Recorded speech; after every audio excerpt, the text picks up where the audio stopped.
अब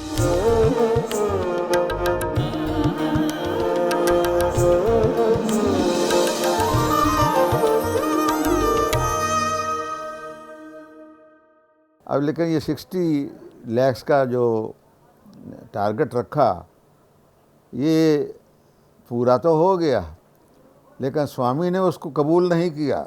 जिस स्टेट ने जितना पैसा इकट्ठा किया था उतना पैसा उनके सेवा दल कन्वीनर को, स्टेट सेवा दल कन्वीनर को बुलाकर स्वामी ने स्टेज पे ड्राफ्ट उसको दे दिया।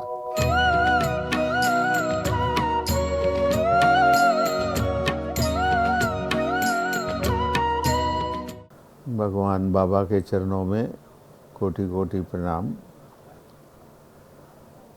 सन 1981 से लेकर 1984-85 तक का जो पीरियड था ये दो एक्टिविटीज़ का था। एक तो था Shri Sathya Sai education and human values और एक था सीलिंग ऑन डिज़ायर्स। 1982 में बाबा ने 3 साल का एक प्रोग्राम दिया, ceiling on desires. Ceiling on desires का मतलब ये था कि भाई हमारी इच्छाएं जो भी हैं इनको हम थोड़ा अगर नियंत्रण करें तो जो भी हम नियंत्रण जब करते हैं तो उससे कॉन्सिक्वेंशली जो है एक थोड़ा सा पैसे की बचत होती है, सेविंग ऑफ मनी होती है। और उस सेविंग ऑफ मनी को हम लोग जो हैं भाई एक बैंक अकाउंट खोल दें और उस बैंक अकाउंट में डाल दें और फिर 3 साल के बाद जो है उस पैसे का सदुपयोग जो है सेवा कार्य में किया जाए। साथ में जो सेंट्रल ऑर्गेनाइजेशन थी उन्होंने एक टारगेट बना लिया। उन्होंने एक टारगेट रखा कि भाई हम 85th बर्थडे पे स्वामी को सीलिंग ऑन डिज़ायर्स में से 60 लाख रुपीज़ का जो है पैकेट जो है ये एक पर्स जो है ये स्वामी के चरणों में हम रखना चाहते हैं। अब उसका एक परिणाम ये हुआ कि लोगों को टारगेट की जो है वो ज़्यादा दिमाग में आ गई बात और सीलिंग ऑफ डिज़ायर जो था वो पीछे रह गया। किसी ने 10,000 दे दिए, किसी ने 25,000 दे दिए, लेकिन पर्पस तो ये था कि सीलिंग ऑन डिज़ायर्स का। अब सीलिंग ऑन डिज़ायर्स का अगर और उस पीरियड में 82 से लेकर 85 तक अगर सनातन सारथी को देखा जाए तो मैं समझता हूँ हर इशू में स्वामी की कोई ना कोई टाक सीलिंग ऑन डिज़ायर्स के बारे में होती थी। अब सीलिंग ऑन डिज़ायर्स का छोटी सी एग्जांपल अगर अपन लें, खाना खाया, अपन लोग दोस्तों के साथ बाहर निकले या परिवार के साथ बाहर निकले तो मार्केट में गए तो चलो भाई थोड़ा सा आइसक्रीम खा लें। अब आइसक्रीम की ज़रूरत तो नहीं है कोई भी। अब अगर आपने उस वक़्त उसको छोटी सी डिज़ायर को अगर नियंत्रण कर लिया तो आपने 100-200 रुपया बचा लिया और अगर नहीं किया तो 100-200 वेस्ट तो हो ही गया, उसका कोई उपयोग तो हुआ नहीं है कुछ भी जो है। तब ये 100-200 रुपया जो बचाया आपने यही 3 साल में बढ़ के कितना हो जाएगा उसको सेवा कार्य में लगाना। अब लेकिन ये 60 लाख का जो टारगेट रखा ये पूरा तो हो गया, लेकिन स्वामी ने उसको कबूल नहीं किया और स्वामी ने वो 60 लाख जो था वो ऑर्गेनाइजेशन को वापस भेज दिया। भेज कर दिया, वहीं दे दिया। जिस स्टेट ने जितना पैसा इकट्ठा किया था उतना पैसा उनके सेवा दल कन्वीनर को, स्टेट सेवा दल कन्वीनर को बुलाकर स्वामी ने स्टेज पे ड्राफ्ट उसको दे दिया। अब इंदौर में ये प्रोग्राम जो था, ये सेवा दल का जब प्रोग्राम जो था ये मिसेस मीरा सचदेवा के स्फूर्त में किया गया। कम से कम उसने 100 अकाउंट्स खोले स्टेट बैंक ऑफ इंडिया में जो अलग अलग डिवोटीज़ के थे। हर महीने में कोई 5 रुपये देता, कोई 10 रुपये देता, कोई 15 रुपये देता और इच्छाओं के नियंत्रण के अनुसार ही देता।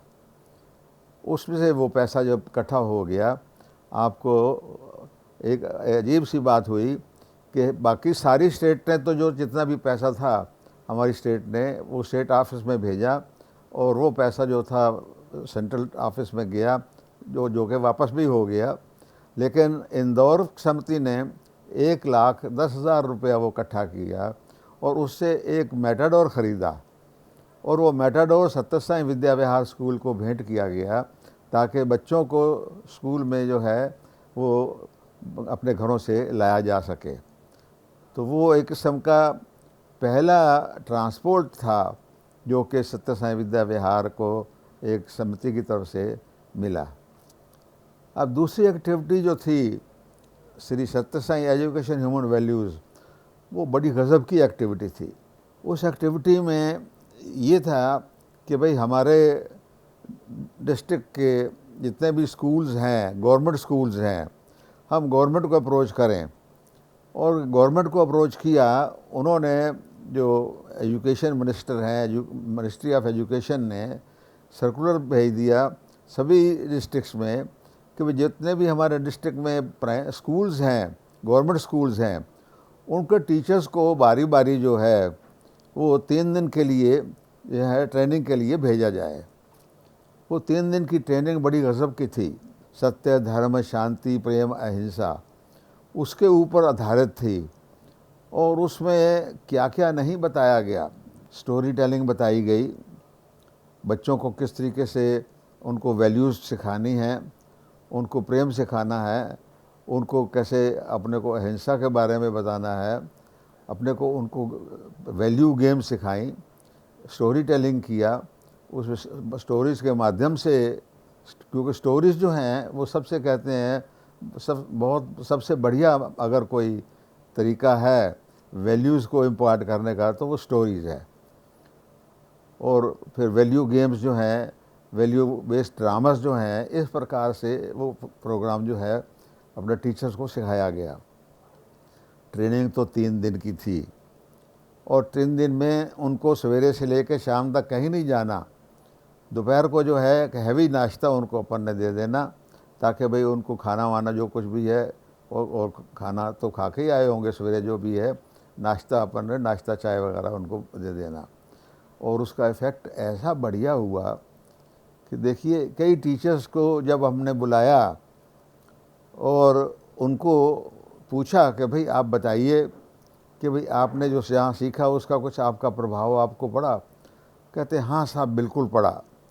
एक टीचर ने यहाँ तक कहा कि भाई मैंने एक बच्चे को प्रश्न पूछा और उसने प्रश्न का उत्तर ठीक नहीं दिया, तो मैंने हाथ तो उठाया उसको मारने के लिए, लेकिन फिर ख्याल आया कि नहीं, प्रेम से बात करनी है।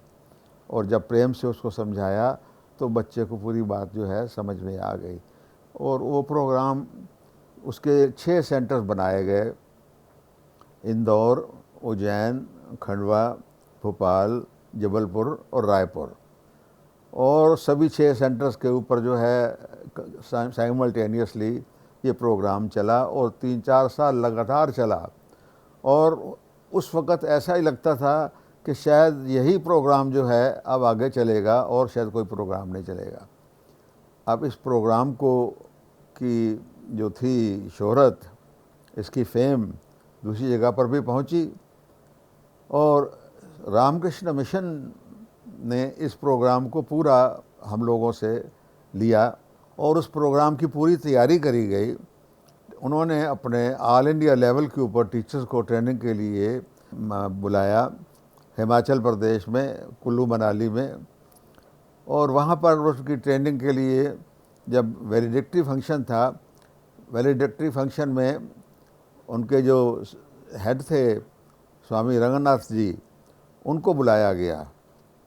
लेकिन ऐसा पता लगा कि भाई उन्होंने आने से रिफ्यूज़ कर दिया, क्योंकि ट्रेनिंग में ऑल इंडिया लेवल पर उनके यहाँ सिर्फ 4 ही लोग जो है आए थे। ये सब बात बाबा को बताई गई।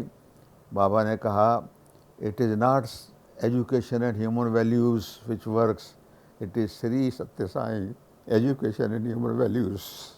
जिस एक्टिविटी के साथ भगवान का नाम जुड़ेगा वही एक्टिविटी जो है वो आगे चलने वाली है और उसी में सक्सेस मिलने वाली है।